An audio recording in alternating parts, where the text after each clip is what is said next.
अब फतह नबी पढ़ते रहो तुम, सैलाब सिफत बढ़ते रहो तुम। दरिया की तरह चढ़ते रहो तुम, दरिया ही नहीं पाक समंदर भी कंगालो। আর আলেম ওলামাদের কাছে আমার নিবেদন, আপনারা নারী নীতি নিয়ে লড়াই করতে গিয়ে বৃহত্তর লড়াই থেকে সরে যাবেন না। আমাদের বৃহত্তর লড়াই ভারতীয় সাম্রাজ্যবাদের বিরুদ্ধে লড়াই, বৃহত্তর লড়াই ইসলামের জন্য আমাদের লড়াই। আপনারা যদি নারী নীতির মতো একটা ইস্যু দিয়ে আন্দোলন করেন, তাহলে আমাদের যে বৃহত্তর আন্দোলন এটা ক্ষতিগ্রস্ত হবে। হাসিনার পুনর্বাসন, আওয়ামী লীগের পুনর্বাসনের প্রতি সারা বাংলাদেশের মানুষ রেড কার্ড দেখিয়ে দিয়েছে 5ই আগস্ট। 5ই আগস্টের পরে 5ই আগস্ট আমরা সিদ্ধান্ত জানিয়ে দিয়েছি, এই ভূখণ্ডে আওয়ামী লীগের আর পুনর্বাসন হবে না।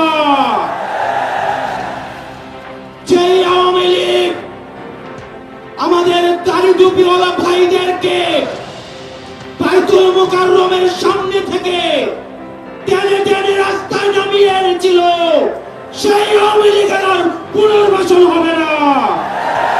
নারী সংস্কার কমিশন যে প্রস্তাব দিয়েছে, যদি এই প্রস্তাব পাশ করা হয়, আজকের এই মহাসমাবেশ থেকে ঘোষণা করছি আমরা জীবন দিয়ে হলো রুখে দাঁড়াবো ইনশাআল্লাহ।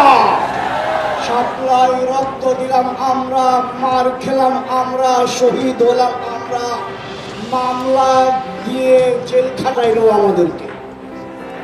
আবার এই মাঠে দাঁড়িয়ে বলে সাপ্লাই কেউ মরে নাই। তাহলে সাপ্লাই যারা শহীদ হয়েছে তারা কারা? বাংলাদেশ সরকারের কাছে বলবো, গত ফ্যাসিস্ট সরকারের আমলে যতগুলো মিথ্যা মামলা হয়েছে ওলামায়ে কেরামের নামে, প্রত্যেকটি মামলা অনতিবিলম্বে প্রত্যাহার করুন এবং সারা বিশ্বে নির্যাতিত মুসলমান যেখানে যেখানে মুসলমান নির্যাতিত হচ্ছে সমস্ত মুসলমানদের পাশে দাঁড়ানোর আশ্বাস প্রদান করুন।